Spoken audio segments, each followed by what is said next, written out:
Morning, good afternoon, good evening. We're just waiting a few seconds for colleagues to join.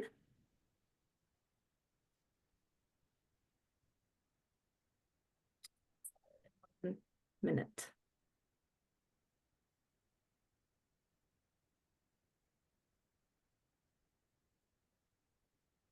Good morning, good afternoon, good evening to everyone. Thank you for joining our exciting side event on Feminist Foresight for an Inclusive Future, which is co-hosted by the United Nations Futures Lab Network, Global Hub, and UN Women.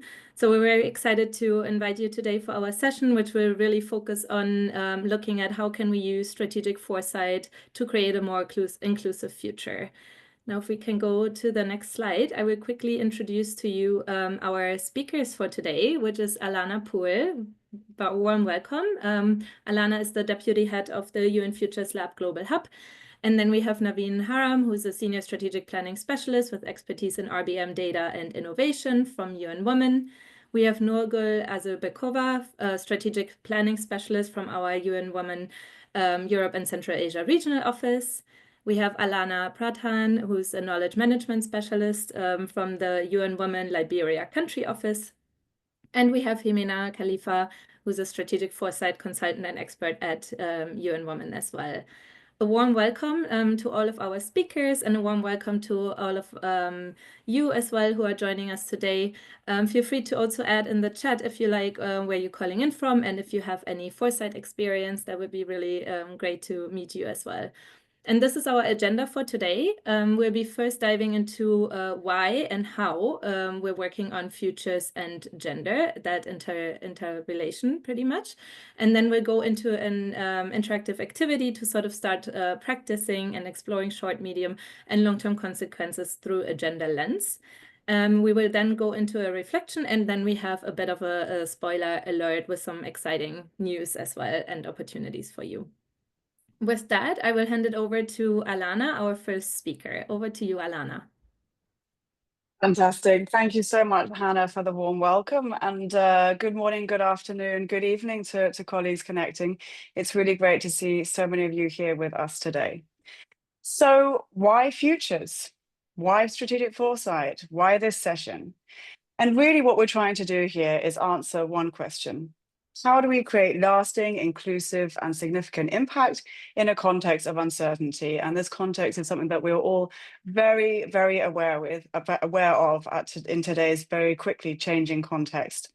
So these crises are accelerating. We have climate, we have conflict, we have economic shocks, and we have little time really to pause and to reflect. And that's why futures thinking and strategic foresight are really more critical than ever, because they give us the tools to think in a structured and systematic way how we can be more long-term and more proactive and more anticipatory in our planning, our policy making, and our decision making. However, when we think about the future, it is also about asking what actually is the impact that we want to receive, that we want to make.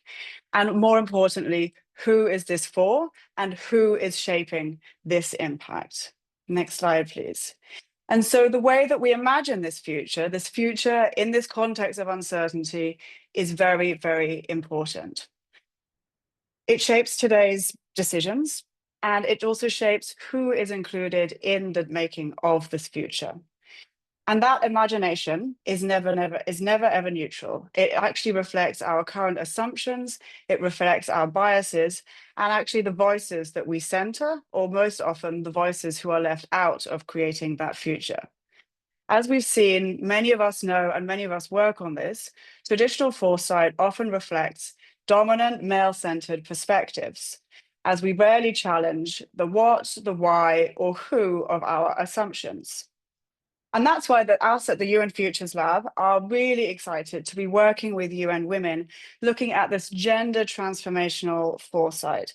Important that we include women and gender diverse voices in how we imagine this future within this very complex context that I started by mentioning.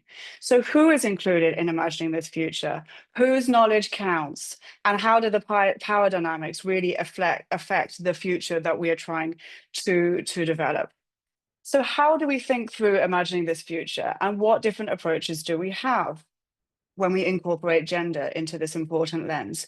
And there are many different approaches which we at the Futures Lab are committed to doing. So it is very important that we ensure that tools, framework, and approaches are participatory, they are accessible, and they are inclusive. It is also very important that we have a more balanced representation of both global North and global South with more diverse perspectives. Running throughout these two first points here is recognizing the intersectionalities and the importance of the types and sources of the data used. Therefore, again, going into these power dynamics, are we ensuring that all voices are equally heard, that all decisions are actually balanced and they reflect many diverse perspectives? And again, it is not just a dominant few that are coming forward and are shaping a future that is ultimately all of ours and needs to be equally created. So in terms of finally here, just to mention human rights, of course, human rights guides everything that we do in terms of bringing forward this foresight and gender approach, without which we would not be focusing on leaving no one behind and gender equality and women's empowerment.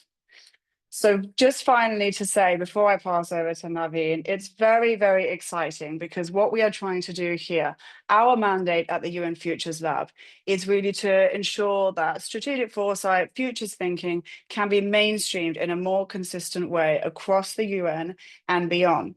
And obviously with UN Women's mandate to mainstream gender and economic gender equality and women's empowerment across the UN, there is really a natural fit. And we need to ensure that the way that we at the UN Futures Lab work to streamline and mainstream foresight is actually through a gender responsive and a gender sensitive lens. And that's why we're so happy to be here today co-hosting this event with our colleagues at UN Women. Just finally, I would say, next slide, please, is when we're looking at foresight, there are three kind of things that we are trying to do. Number one, we want to make sense. What is happening? We want to make sense of the change around us, but we need to do this from a gender perspective. Number two, once we've understood what is happening around us and we've made sense of this change, we need to think through, okay, how can we imagine different possible futures? What might happen as taking into account these different signals, trends, and drivers of change in our horizon scanning? And then finally, understanding these different potential futures, what is the actions that we can take to make these plausible or preferred futures come alive? And this is why it's so important that in each of these three steps, we ensure that this is through a gender-informed and gender perspective, and ensuring that the future that we do build ultimately is one equitable, it ensures diverse perspectives, and it moves away from this traditional male-dominated focus actually into more of an equal future for all. So with that, I'm very happy to pass over to Naveen, who will talk us through a bit more how UN Women is doing this. Thank you. Thank you, Alana, and hello everyone. Good morning, good afternoon, good evening. So what I'll do is I will actually take you sort of deeper into the steps that Alana just put it out, the broader framework on how we can integrate gender foresight. The first step in this is really understanding what is happening around us, right? Making sense of the change from a gender perspective. And that's really important because most of the time the foresight exercise seems to be gender blind, and therefore really important to see how we can actually bring in the gender perspective into each and every step that we carry out within the foresight work. So within this step, it's really important to integrate women-led signal sources. Many a time these voices are often underrepresented, and therefore it's really important to how do we integrate that into those when we make those the sense of change that is happening around us. and also ensuring the emerging data we collect is disaggregated. Very important, because otherwise the data becomes gender blind. So if we don't have a disaggregated data, we don't know what's happening within those gender lenses. And then analyze the changes, addressing the biases and the power dynamics in the systems and the structures that we are looking at. So that's really a first very important step in what's happening around us, and making sense of that change. Once we do that, the next step is what might happen. So basically, imagining the possible futures that we think might happen. Again, very important with the gender lens, uh, right? So it's really important to bring in that gender perspective. So in this step, basically, what we do is we formulate gender-sensitive scenarios. So this is where we look at, what are the different scenarios that might be possible, and the visions around it. And then we come down to look at the challenges, our current beliefs about gender roles and norms, that is actually hindering to achieve those future scenarios.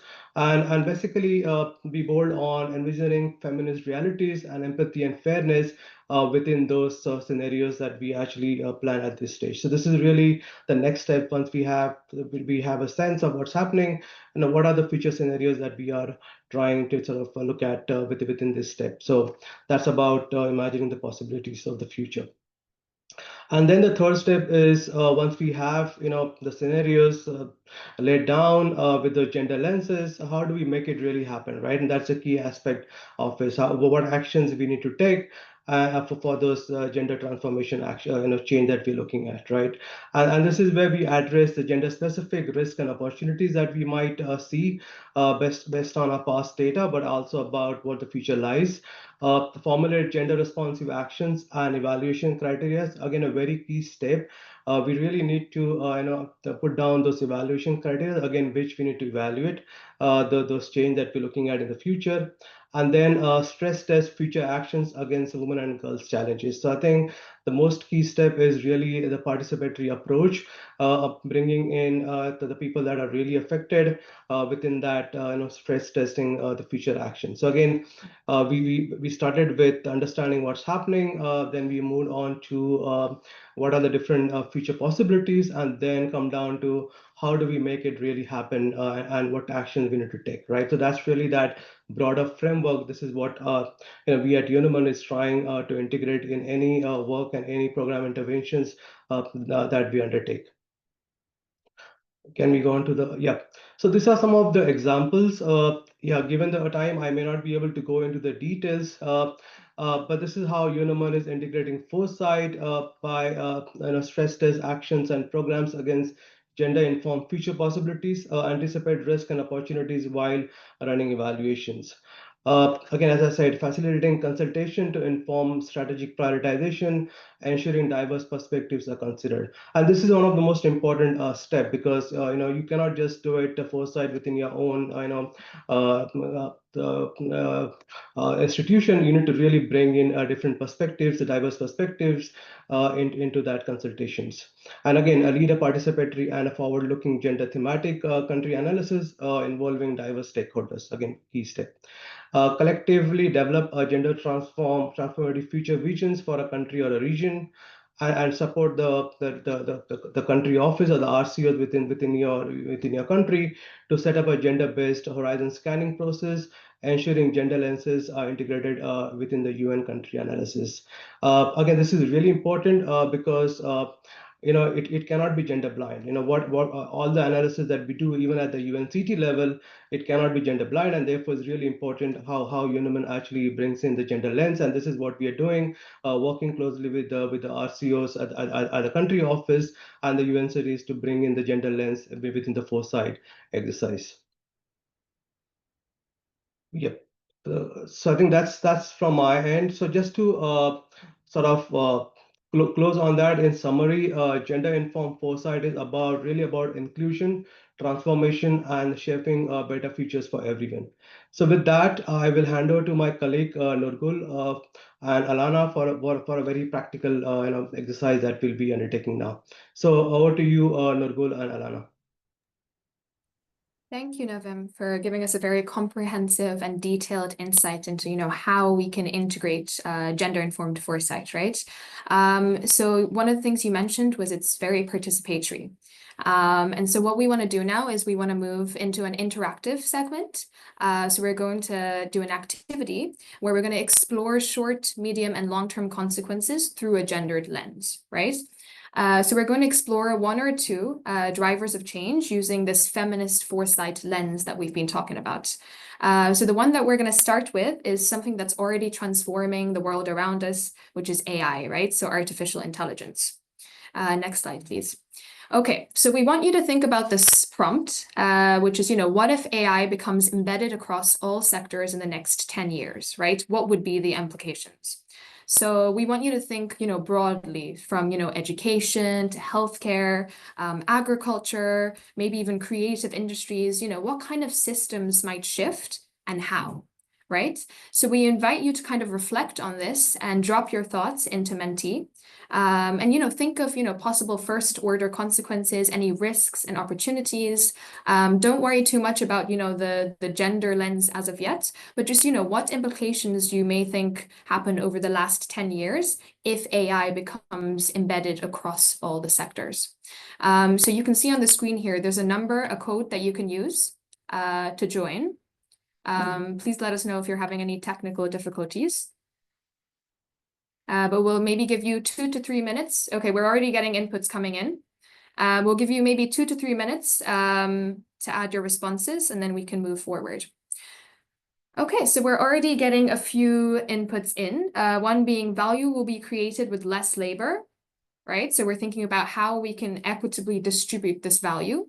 Okay, so we're looking at the economic lens here and the job market. We have a comment in the chat asking for the QR code for Menti. I don't know if Jimena or Hannah can provide them with the QR code, or there's also a link in the chat. Perhaps you could use Patty.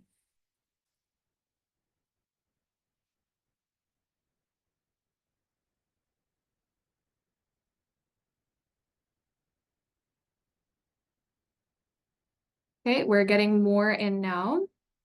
Okay, so we have more knowledge spread all over the world, right? So we're talking about information, how it's more decentralized, the sharing of information. We have digital literacy, right? So we have an increased digital literacy, but also, the consequences of that. So, information integrity being more important. Okay, again, we've got another one in information. So how we need to look into quality assurance more with regards to information integrity. Biased databases, right? We've also brought in a gender lens here already, talking about, reproducing gender inequalities. Maybe databases would, have gender inequalities for women. We've got an ethical, so we've looked at the ethical approach to AI as well. So ethical questions that may arise in the last 10 years. Okay, there's a few others. So now we're talking about care work. So, how AI technologies will bring solutions in the area of care, enhanced technology.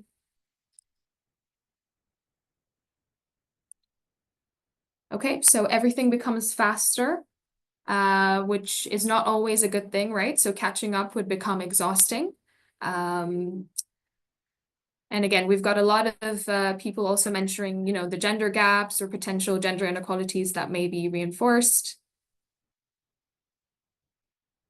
Okay, and we've also talked about unequal access to AI tools, infrastructure, and digital literacy as well. So all great inputs. Let's wait maybe 30 more seconds for any inputs to come in.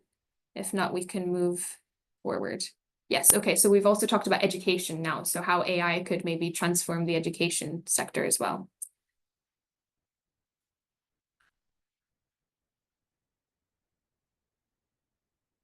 Okay, great.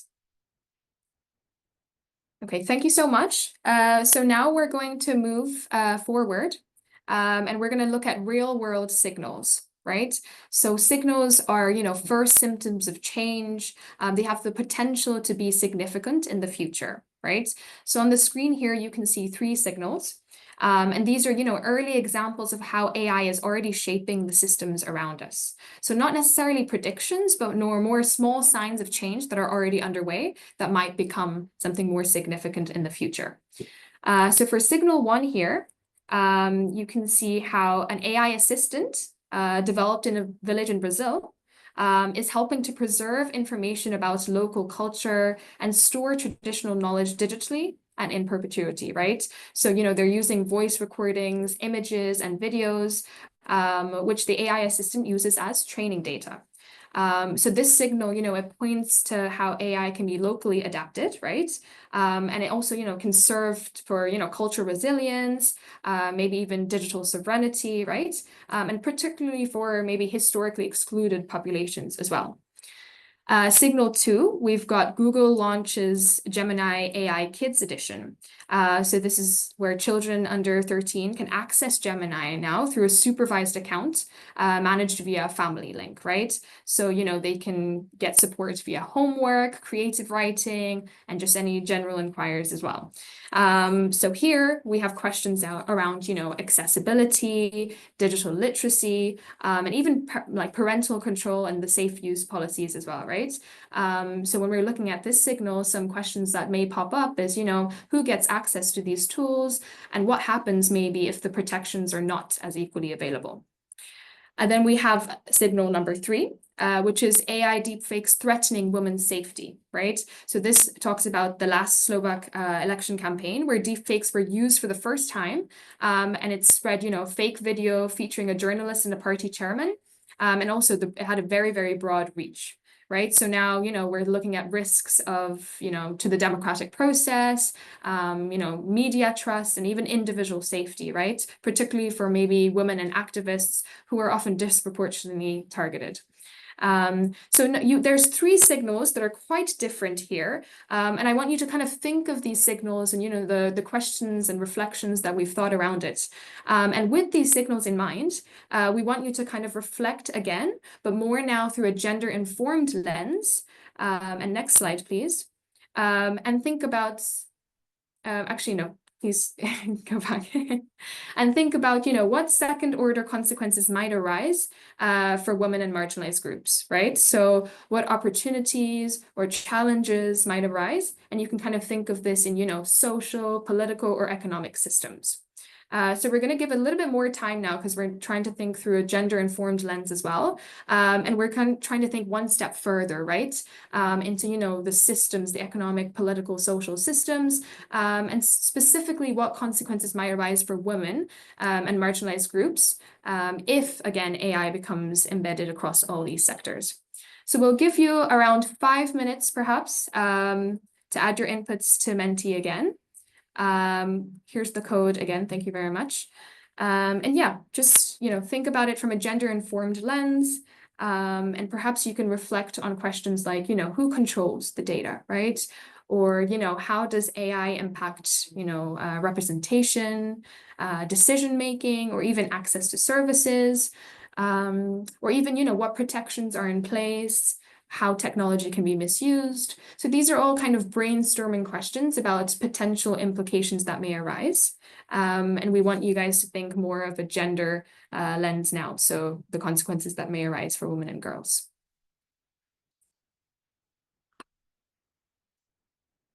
Okay, thank you, Kimena. So Kimena has also added the signals on the chat for your reference as well.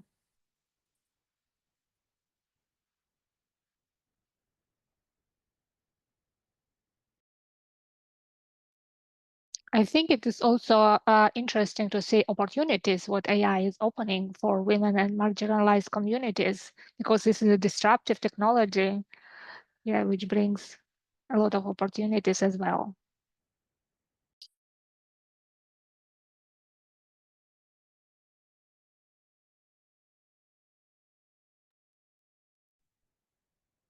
Okay, we've got a few inputs coming in now. And great point, Nurgul. Yes.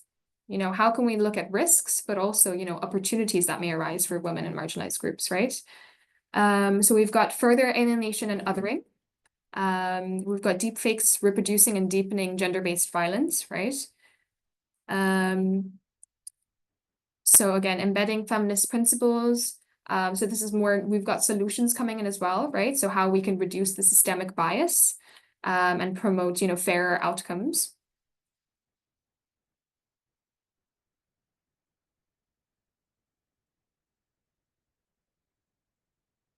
Okay, so we've got an opportunity here. We've got the recreation of forgotten languages and ancient cultures, right? Also the, amplification of women's voices. So how we can utilize AI as an opportunity and use it, strategically to spread and amplify women's voices. Okay, again, we've got, the question of, marginalization and, perhaps women having less agency over themselves. So this is one of the risks.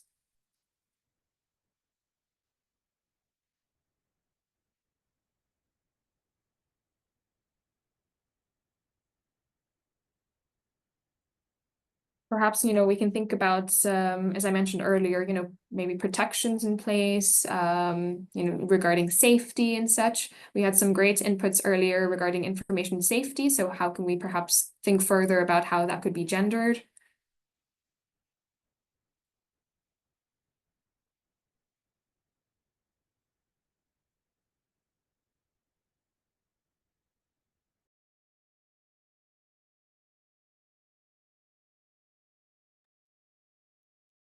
Okay, so there's an increased use of AI for surveillance, right? And this could disproportionately affect women activists and feminist movements, especially in restrictive contexts. Okay, we've got another opportunity. So new types of feminist performances and women activism might emerge.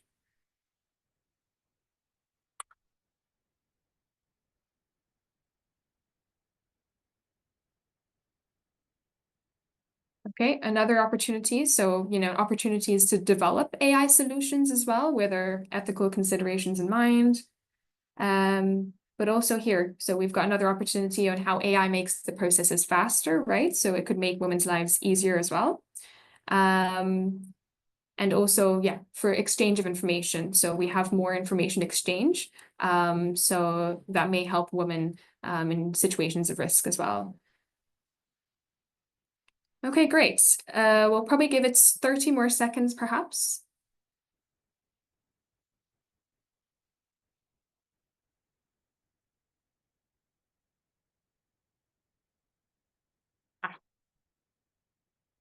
Okay, yeah. So again, increasing women's work opportunities. So now we're looking at, the job market as well. And finding more autonomous ways of learning, right? Okay, great. Thank you so much for these inputs. They're great. And we can really see how, when we look at the inputs from the first prompt to the second prompt, how it shifts not only, its surface level to more of a systems level of thinking, right? But we're taking a gender-informed approach. So really looking at the consequences to, women and girls if AI is embedded in all of these sectors. Right.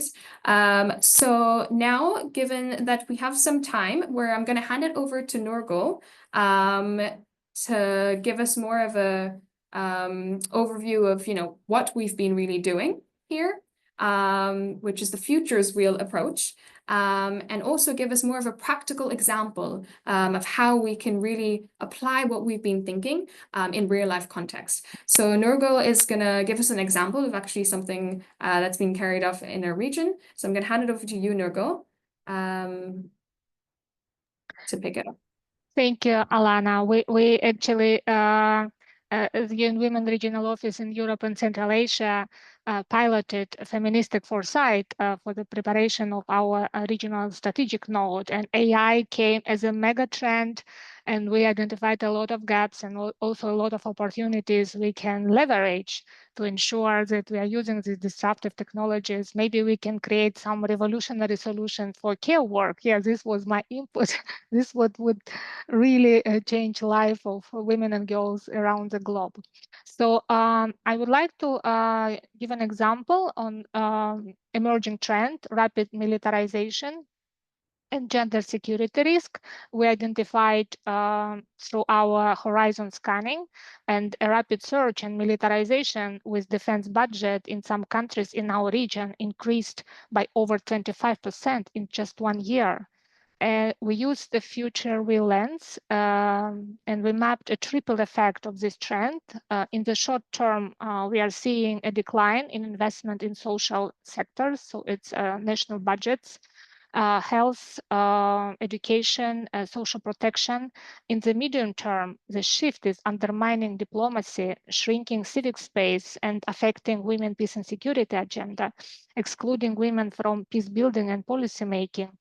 And over time, it threatens to strengthen militarized masculinities, toxic masculinities, erode democratic institutions and trust in social contracts, and intensify violence, particularly gender-based violence. And militarization diverts resources also from climate resilience, education, and public health, worsening environmental degradation and leaving societies ill-prepared for natural disasters, resource scarcity, or any new crisis like a new global pandemics. In such context, the marginalization of women and girls deepens, and also other vulnerable communities are at the risk to be affected more severe. So foresight also reveals opportunities. This is what I trying to bring also in every discussion about feministic foresight. These disruptions open space to redefine security through feministic models and reassert inclusive governance and mobilize women-led peace actors at all levels, global, regional, and local, to lead alternative responses. So based on this analysis, we are advancing a multi-layered strategy, investing in strategic partnerships, strengthening normative advocacy, intergovernmental agenda, and supporting women-led peace and security groups to address fiscal shifts and regressive discourse on militarization, securitization, and gender backlash at the highest level. Our goal is to ensure that women are not sidelined, but empowered to lead resilient feministic response in all increasingly volatile and securitized global context.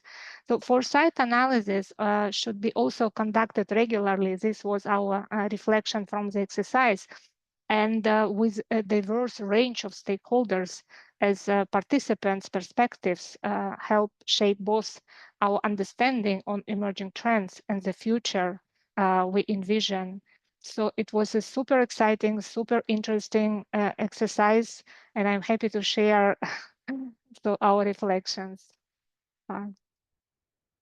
Thank you, colleagues. Thank you. Thank you, Norgo, for showing us how we can use everything we've learned today in practice, right?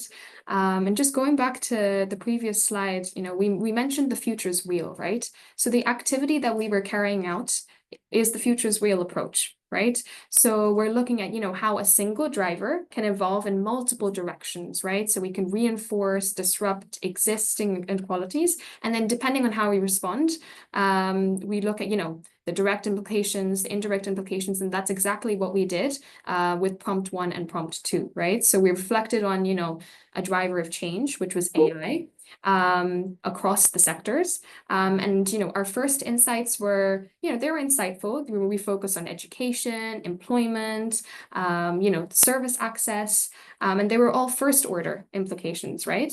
But through a feminist foresight approach, we even pushed further, right? So we examined how, these drivers might, reshape political representation, economic inclusion, information security, even social norms, right? So we had great inputs that were made, and particularly with regards to women and girls. Who is left behind, and also power structures, right, that might be challenged or reinforced. So that is, what feminist foresight does, right? So we, provide a space for open exploration that, challenges our assumptions, but also to design a more inclusive future. So I'm going to hand it over now back to Alana. who will, I think Alana's still on call. Yes, I'll hand it back over to Alana now for more reflection questions and some feedback questions that we'd like you to answer as well. Thank you so much. It's always very interesting being passed the floor by someone with your own name. Doesn't happen that often, I have to say, with our names. Thank you, Alana. So no, thank you to all the colleagues on the line. Your inputs to that session was very, very interesting. And now we really wanted to ask you another question. Given what we've just heard, we had a look at the futures wheel. We took one driver and we asked ourselves, okay, what are the direct consequences, indirect consequences? And then we asked ourselves, what would be the implications of this on women and children, and specifically bringing in that gender lens? And we wanted to ask you a couple of questions now. Again, through the Mentimeter, there are 2 questions, and this will just help us to further refine and further ensure that the feminist foresight lens with which we are using here at the UN is going to be effective, and that we are really driving this in the right direction. So we're going to pass the floor back to you, if that's okay. And our first question is, to what extent did you find the questions helpful in integrating a gender lens into foresight approaches? So again, as Alana had recapped, we did a futures wheel. We did a very quick futures wheel here. We looked at one driver, which was about AI, embedding it. What would those consequences be on our work? And then we answered more generally as a direct first order consequences. After that, we asked ourselves, okay, what would the gendered implications be of this driver? How would we see that playing out? And then we received all the feedback which you inputted through Mentimeter. So here we're asking, to what extent did you find the questions helpful in integrating a gender lens into foresight approaches? I just want to check though, is this coming up on everybody's Mentimeter? Jimena, yes, I see a thumbs up. I'm not actually currently connected because I didn't want to get my screens confused, but yes, I see 2 thumbs. Okay, fantastic. So if you can just vote strongly, agree, disagree, and everywhere in between on this scale, this will just also help us in future in terms of how we phrase these questions and ensure that we are using the right terminology to really elicit the responses that will be most helpful. Okay, so we've received some here. We're kind of more on the strongly agree side, which is great to see. And I just want to, before we go on to the second question, I want to ask if there's anybody who would like to unmute and just share any comments that you might have in terms of, were these questions, were they framed in a way that was helpful? The step-by-step process first is sort of larger context, and then going in, okay, what are the direct implications on women and children, and bringing that gender lens in? Would anybody like to put their hand up, unmute, and share with us just some reflections?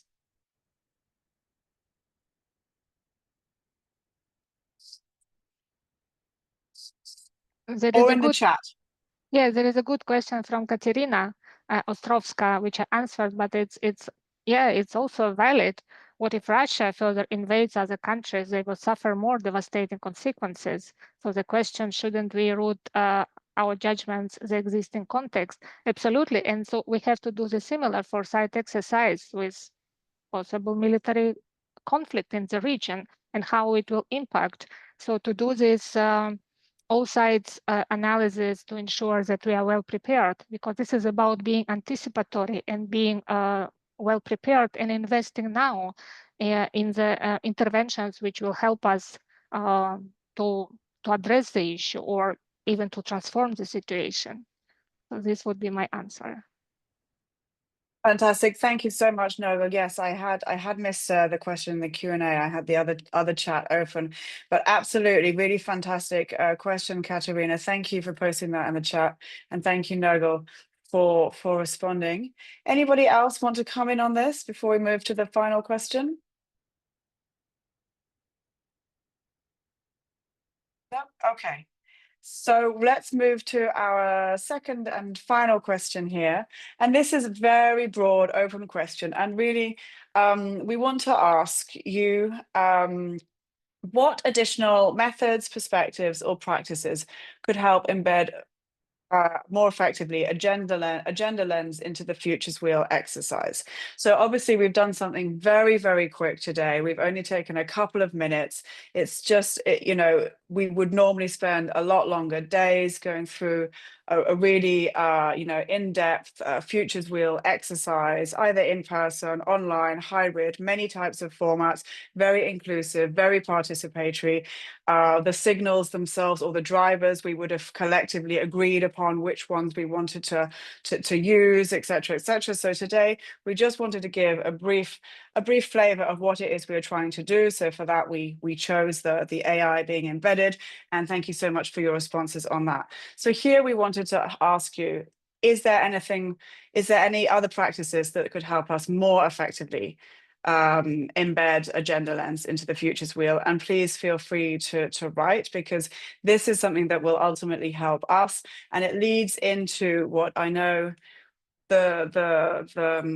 what we will be sharing with you in a minute, which is a very exciting project in collaboration, which we are currently working on, and any insights gathered through this session will help us out immensely. A gender-focused futures triangle. I love it, and actually, this is something that we are absolutely working on. So, gender-focused futures triangle, fantastic. Absolutely, scenario development. Completely agree. Would anybody like to, as these different inputs are coming in, would anybody like to unmute and perhaps share a couple of thoughts? What would a gender lens look like on scenario development? Anybody like to come in?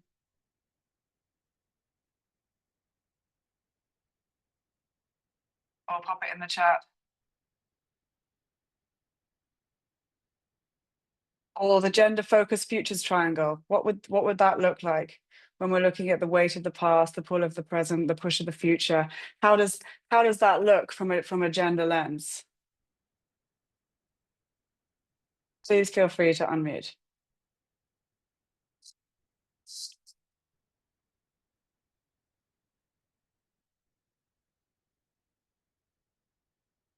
Any other thoughts? Lana, we do have a comment Yes. from Mariek saying that they're a scenarios and policy researcher. And in their scenario exercises, they try to include a gender lens, but always find it quite difficult. So they found that using the future wheel was very helpful and helped them think further than the obvious. So more of a comment, but quite an important comment, quite valuable. So thank you, Mariek. Absolutely, yeah. I could not agree more. Could not agree more. And what's so fantastic about these tools is that, you know, in essence, they are, if used well, they are participatory. Everybody's voice counts. They ensure a diverse perspectives, and everybody's voice is heard and listened to. And these tools really just give us, I think, the space to have these types of structured conversations that we have anyway. We have anyway across so much of the work that we do. But now using these tools, adding the feminist foresight lens, I think we have something here. I can see, yes, absolutely, participatory approaches, invite externals from the UN to UN exercises like the communities, yes, private sector, make tools accessible so everyone can understand them. Absolutely, could not agree more. There is so much jargon, let's say, around strategic foresight, and it being a very exclusive sector. And this is really something that we at the UN, and specifically at the UN Futures Lab, we are trying to ensure that tools, approaches, methodologies, frameworks are accessible, and that the terminology, of course, we cannot change the language like backcasting, wind tunnel testing. These are industry standard names, but in terms of how we apply them, that is very important that they are broken down and they actually make sense depending on the context in which we are working. So that is very, very, very important. They need to be driven by what is the objectives that we're trying to achieve through the work, through a strategic plan, as Nova was mentioning, the development of their regional strategic plan. What are the objectives we're trying to achieve? Okay, we incorporate strategic foresight into that planning process, but we ensure that the tools that we use make sense in that context. And it's very, very important, that translation piece, that accessibility. So could not agree more. Shape comfort spaces for people to share their thoughts. Yeah, absolutely. These need to be safe spaces. They need to ensure that we need to ensure that people feel there is no wrong answer, and no input is given higher credence than other inputs, that we are all listened to in a very equal manner, and that this is participatory. Education, women to be more involved in male-dominated higher education for balance. Absolutely, could not agree more. Thinking about short and powerful activities to engage with externals. Yes, agree. Short and powerful. And I think we do so much of the sitting around long, drawn out discussions, but what can we actually do? Small, quick, action-oriented activities with different types of external stakeholders. Really fantastic. Reaching women who are still not at this theme, who does not see the importance of feminism. Very interesting, yes, because one can use these frameworks, these participatory frameworks, as a way just to have a conversation, as a way to bring different perspectives in, and then weave in, of course, we bring in human rights, we bring in gender equality as a key element of human rights here. So this is really, really fantastic, seeing so many great inputs here.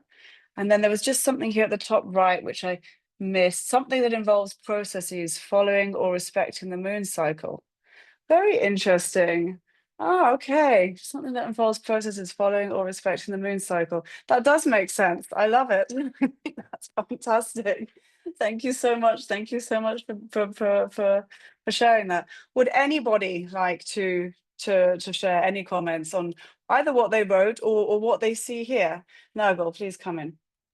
Yeah, we didn't have time for the second prompt. I was preparing about food security, and it was super interesting to actually to scan all the signals, reports, and analysis from gender perspective, and it's already visible how stakeholders analyzing this food insecurity in urban growing cities from supply chain, infrastructure, nutrition perspective, and totally missing social norms, culture, gender regimes, gender roles in households, this community dynamic, all this powerful factors which actually setting and being a root causes. So this is extremely important also to invest in our understanding how social norms are shaping behavior. And this is about behavior shift and behavior science. So yeah, I would like to add it to the methods. Absolutely. Absolutely, could not agree more. Thank you so much, Nogel. I also saw a hand from Stephanie. It looks like it's been taken down now, but Stephanie, would you, if you're still there, would you like to come in?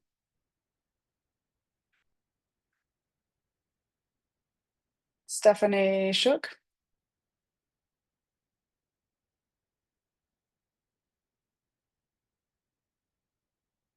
No.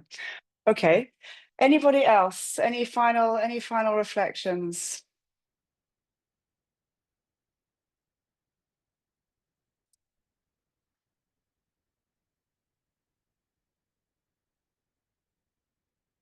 Wow, I think this is really fantastic, and I want to thank you all for your inputs here and sharing your perspectives and ideas. It's really fantastic. And just there was one actually I just saw there on the screen I wanted to call out. I'm so sorry. Just before we get to the spoiler, which I didn't call out. Sorry, do you mind just popping it back on the screen again? It was something about mobilizing men and boys. Which I thought was fascinating. Don't worry, if we can't get the screen up again, that's fine. In which case, I want to say thank you so much. And I'm going to pass back over to, who am I passing to? For our final closing remarks and our spoiler alert. I think Naveen could come in. Perfect. Yeah, sure. I can come in. And again, thanks you, Alana, for that, rich insight. So again, just as we wrap up the session today, we are developing a gender foresight guide in close collaboration with the Future Lab that will be used within the UN cities, but again, beyond UN cities, it's more, how you integrate, gender within the foresight with clear, guidelines around those. So yes, so that's something coming up, later this year, in a way. Yeah. So, Jimena, you want to comment on this slide about the link to the form in the chat? Yes, please find, colleagues, in the chat a link to access to the form. So if you're interested in this guide with gender-informed foresight, please submit your interest so we can keep in touch with you and at least be informed on when the guide launches and perhaps other initiatives. So thank you all for your interest and please, yes, be there with us. So the last, the final key takeaway before we close the session today, I think one of the things that we also heard from, all our panelists, and also we saw the response to those questions is that the foresight must be participatory to achieve that transformative change that we're looking at through the exercise. Whether we are scanning, for the horizon, we're doing horizon scanning or analyzing trends or designing future strategies, the diverse voices, especially those of women and marginalized groups, must be at the table, right? Very important to bring them in as we start looking at the future scenarios. So integrating feminist foresight is not just a technical process, it's a commitment to equity, creativity, and shared ownership of the future, right? That's what one of the key takeaway will be from today's session. So again, thank you all for being part of this conversation. Let's keep pushing for the future where no one is left behind and everyone has the power to shape what comes next. So on behalf of all the panel members, I want to thank you for joining in today's session. And yeah, bye Thank everyone. you, colleagues. Thank you. Bye. Thank you so much. Bye-bye.